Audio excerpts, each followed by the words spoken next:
and they buy the dog, but they don't realize that, they're busy all day, and puppies are a lot of work. And so patience is the number one rule when it comes to training. Patience, trust, and technique, obviously. For 7 seasons, millions of viewers tuned in every Saturday morning to watch Brandon McMillan perform what looked like pure magic. He would step into high-kill shelters, pull out the most neglected, untrainable dogs, and transform them into loving family companions. To the world, he had the dream job: 3 Daytime Emmys, national fame, and a platform that saved hundreds of animal lives.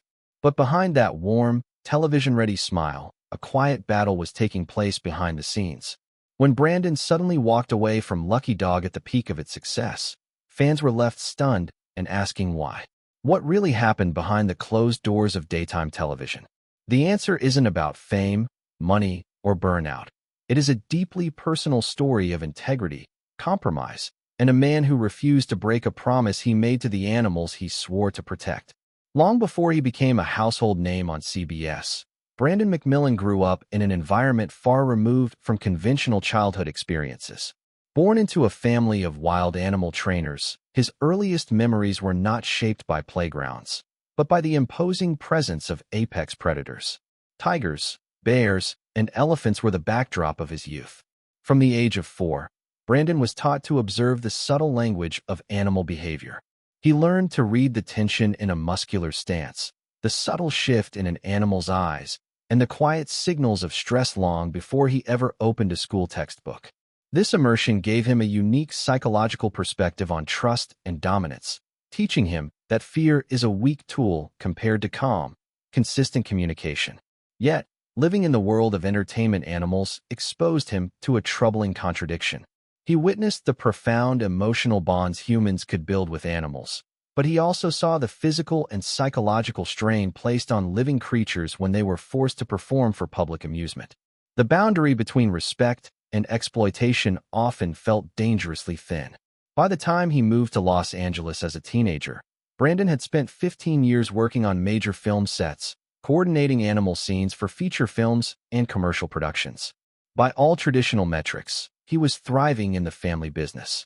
However, an internal shift was quietly taking place. The glamour of Hollywood set life began to feel hollow. Brandon realized that conditioning an animal to perform a script provided visual entertainment, but it offered no real emotional healing for the creature involved. He felt an intense psychological friction between his financial success and his personal ethics. Desiring a purpose rooted in genuine service, Brandon made a bold choice. He stepped away from the lucrative movie industry and bought a quiet ranch outside Los Angeles. There, he dedicated his energy to training service dogs for disabled war veterans, a mission deeply tied to his respect for his grandfather, a decorated World War II veteran. He sought a quiet life of purpose, far removed from bright lights and public attention. But just as Brandon settled into this meaningful work, Hollywood came knocking on his door once again with an offer that was almost impossible to refuse. What happens when a producer makes an offer that promises to change thousands of animal lives, but comes with a hidden catch? In late 2012, television producers approached Brandon at his ranch with a concept for a new Saturday morning broadcast program titled Lucky Dog. The premise was straightforward and emotionally resonant.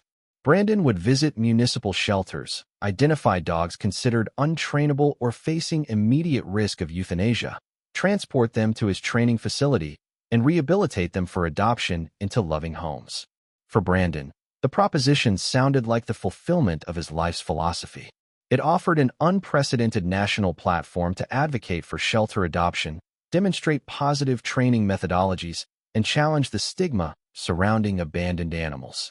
When the tension that had been building behind the scenes reached a critical juncture during negotiations for future seasons, network executives outlined plans to restructure the show's format to optimize production efficiency and lower operational costs. These proposed changes included shortening the training windows allowed for each rescue, introducing staged dramatic scenarios to enhance viewer tension, and integrating mandatory corporate product placements directly into the training sequences. From a broadcast management perspective, these adjustments were standard business decisions designed to maximize revenue and maintain market competitiveness. For Brandon, however, These demands represented an unacceptable violation of trust. He viewed animal training not as a performance, but as a sacred contract between the trainer and the animal. Rushing a fearful dog through a training regimen to meet a shooting schedule compromised the animal's emotional safety and risked long-term behavioral regression. Furthermore, staging artificial scenarios presented a dishonest depiction of dog training to millions of viewers who relied on the show for authentic guidance. Brandon realized that the series was transitioning from a genuine, heart-centered rescue initiative into a corporate brand where animal welfare was becoming secondary to efficiency and commercial profit. Faced with these demands, Brandon attempted to negotiate for the protection of his methods and the animal's well-being. He advocated for extended timelines and authentic coverage of the rescue process, but corporate priorities remained firm. He realized he was caught in an agonizing conflict between professional success and personal integrity. Remaining on the show offered guaranteed national visibility, financial security, and prestige. Yet staying required him to lend his name and reputation to practices he believed were fundamentally wrong. The psychological weight of this dilemma culminated in a quiet, definitive choice. He would not compromise the principles that defined his life's work. What would happen when Brandon made the shocking announcement that he was walking away from his dream show forever? In the autumn of 2020, Brandon McMillan publicly announced his departure from Lucky Dog after 7 seasons and more than 180 episodes. The announcement surprised the television industry and left millions of dedicated fans searching for answers. The face of Saturday morning rescue television was walking away at the height of the show's ratings and cultural influence. In his initial public statements, Brandon maintained a calm, professional tone, expressing gratitude to the viewers, honoring the team members who supported the mission, and celebrating the hundreds of shelter dogs that had been given a second chance at life. Behind that measured public response, Brandon was navigating a massive life transition. Stepping away from a hit television series meant relinquishing a powerful platform, financial stability, and a career trajectory that many spent a lifetime trying to achieve. Public speculation mounted immediately, with media outlets attributing the decision to creative burnout or contractual disagreements over compensation. Brandon chose not to engage in public disputes or sensationalize his departure. Instead, he absorbed the uncertainty of stepping into the unknown, grounded in the quiet confidence that he had chosen ethics over applause. The immediate aftermath of his exit brought a profound change of pace. The relentless pressure of television deadlines vanished, replaced by a sudden stillness. This shift allowed Brandon time to process the emotional exhaustion of the previous 7 years. He recognized that while television had provided an exceptional opportunity to reach people, the true value of his work was never tied to a broadcast schedule. Free from corporate mandates and production deadlines, he was once again in complete control of his methodology, able to prioritize the psychological health of the animals above all else. Without a major television network backing him, how would Brandon rebuild his mission on his own terms? Unburdened by camera crews and network expectations, Brandon redirected his full focus to the foundational work that had originally drawn him to animal welfare. He returned to hands-on training at his ranch, immersing himself in unhurried, detailed rehabilitation work. Without the pressure of a 22-minute episode format, he was able to dedicate months to individual dogs with complex trauma, allowing them to progress at their natural speed. This unhurried environment allowed for deeper behavioral healing, proving that lasting transformation cannot be rushed. Brandon renewed his total commitment to the Argus Service Dog Foundation, his nonprofit organization dedicated to pairing trained shelter dogs with disabled military veterans. This work represented a complete circle in his personal journey.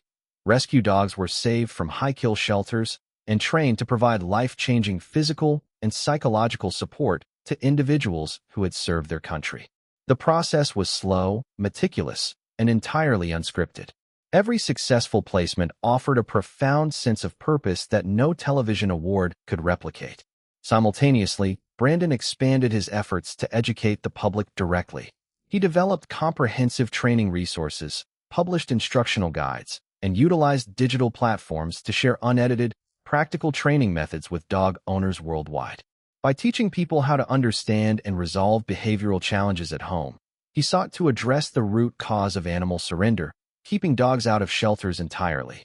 This new chapter was far removed from red carpets and studio sets, but it offered profound psychological clarity. Brandon had traded public celebrity for personal peace, proving that impactful work does not depend on a media spotlight. When Brandon finally spoke openly about his departure years later, what ultimate truth did he share with the world? When Brandon McMillan eventually shared deeper insights into his decision to leave Lucky Dog, his message contained no bitterness, only clarity. He explained that when a project's underlying priorities shift from genuine service to corporate compromise, a person must decide where their true loyalty lies. For Brandon, the choice was clear. He was, first and foremost, an animal advocate.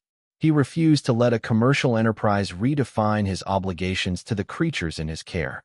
His decision highlighted an important truth about modern media, showing how easily authentic humanitarian efforts can be diluted when adapted for commercial entertainment. Today, Brandon's legacy is defined not by his departure from network television, but by the integrity he maintained throughout his career. By walking away from a lucrative contract to protect his principles, he demonstrated that personal values are far more valuable than public acclaim. Hundreds of former shelter dogs continue to thrive in loving homes because of his direct intervention, and countless military veterans have regained their independence through his service dog program. His journey stands as a powerful example of living by one's core principles in a world that often demands compromise. Ultimately, Brandon's story offers a quiet, universal lesson that extends far beyond dog training. It challenges us to evaluate what we value most when faced with pressure to conform.